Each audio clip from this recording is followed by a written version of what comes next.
there was a mold invasion at our school. My mom told me basically the same thing, and then since she was the head of the PTO, when she said that, a bunch of dings came on her phone, ding, ding, ding, there's a mold, there's a mold, there's a mold in our school. You have to go to Eden Hall. And I was like, wow, okay.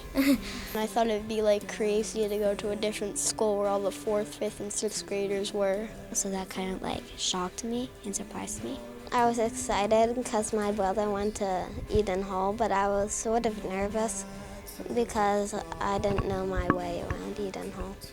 It's my first year as an administrator, nobody ever told me I would have to help house a school within a school. I would have told them they were crazy if they told me that was something to expect. I believe the whole process worked because we weren't alone. The teachers, staff, and students were all equally as surprised by how resilient they could be, and that when they relocated to another area, the connectedness that happened among the community members was just so impressive. I honestly thought the communication was fantastic. I was surprised that they could put an entire school inside another school and make it pretty, from my perspective anyway, pretty seamless for us. They kind of had it all mapped out. They allowed us to come in and check out the space, the buses were handled, the car rider situation, the lunches. From my end, it didn't seem like there was, much that we had to worry about. It was the most support I've seen from administration ever, and dare I say, they were a little bit excited, and it was contagious to go through something new.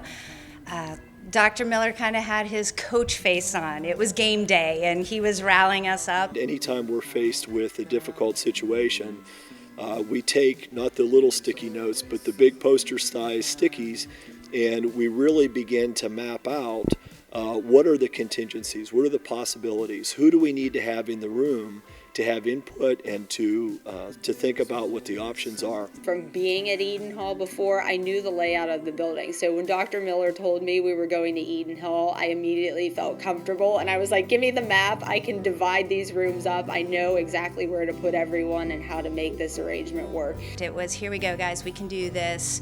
Here's your list. This is the gameplay. This is how we're going to get it accomplished, and we did. And it was amazing from a different perspective, coming from such a small building, going to that large building, thinking of how this school could actually fit inside just one wing of Eden Hall. Talking about the logistics of what it takes to bring one school into another school, thinking about moving trucks, renting moving trucks, lining up personnel, figuring out spaces. But throughout the entire process, I think what I remember most is how students were at the center of everything. How can we make this experience good for kids? We kind of immediately changed our mindset from how it was going to affect us to focusing strictly on the kids and how we needed to act and be around them so that they wouldn't be scared and they wouldn't be anxious. Administration was in t-shirts and shorts and pushing carts and lifting boxes. It was an amazing thing to see. We're working crazy, working hard, and so it was just natural to jump in and help out as well. It's kind of like anytime you see family or friends in need, and then you just jump in. So everybody came together. It was fun to see them come off the bus each morning, and first day, just like first day of school for every student, they're fired up, they're looking good, they're excited, they're coming in, and tons of people here waiting for them, and it wasn't just the Hance staff, it was the Eden Hall staff. Our students greeted the Hance kids outside. They were waving and smiling and walking them to the classrooms. Right now I'm standing in the auditorium at Eden Hall, and this space was one example of a large group space that we redesigned into individual classrooms for students. The final product, when you walk through and see that they really, for what the space was before they did it, was unbelievable that they turned it into pretty functional classrooms for as long as they needed it. The students here at Eden Hall had made posters for the students' classrooms and had put each of their names on it. There were personal touches everywhere that really made it a special occasion to be here in a building where that they knew they would eventually be coming to school as well. We had to be very flexible, adapt to anything that was happening at that time. Basically stored everything at my house and got ready for the day, gathered the materials that I needed, brought them, and I was on a cart moving mobile from classroom to classroom for my different library classes. When I found out I was going to be on a cart, I was a little bit a little bit scared because I didn't know how that was going to go.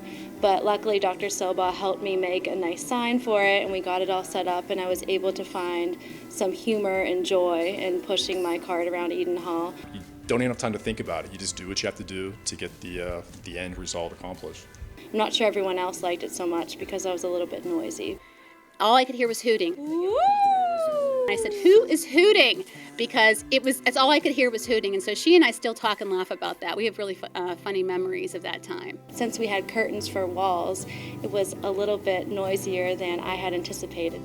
I think for kindergarten it was tough for them because it was the first school experience they had, so they were going to a whole entire different school. But they adapted very, very well. I'll remember the resiliency of the entire school community. We were able to bounce back not once but twice. We packed everything and moved everything to Eden Hall, and then we did it again when we packed everything and moved back to Hance. It was incredible from top to bottom, all the departments within, our custodial staff shipping everything over, and technology, bringing over all the smart boards for the classrooms. It was so awesome because most of our staff, most of our teachers, and even our students really didn't even know that the Hance students were here per se, because everything was just happening as it should have each and every day. I felt like, okay, I got this. I can't wait to go back to Hance, but Eden Hall's a little bit fun. One of the things that we did to make the experience special for the kids was having a second first day, and Dr. Silba and I dressed up as Wizard of Oz characters. This sounds so silly. I got emotional on our second first day of school when Greta dressed up as Dorothy and Kristen dressed up as Glinda, and we had the yellow brick road in the main entrance, and when the kids came off the bus, it brought tears to my eyes. Even though it had only been a week in between the first real day of school for the kids and the second first day, the growth that they made as a person, as a human, was amazing. A lot of schools are really different, and it was nice to be at a different place to kind of experience it because we're going there next year. Overall, I thought it was a huge success for what could have been, I'll forget it, we'll just have them come back a week later. They really managed to make the beginning of school something that I hope they'll remember. And the one thing that made me so proud is I was able to see, whenever we say we are PR family, what that actually means. What I appreciate when we face difficult moments is one of our values, and one of our values is resiliency. And that means that we are able to adapt in the face of hard times and build on our strengths. And one of our strengths is people. It was not the way we wanted to start the year, but I think we made the best out of a bad situation, and I don't know if anybody could have done it any better. Things are never as bad as they seem. There's always something you can do. No matter the problem or how bad it may seem, there's always something we can do.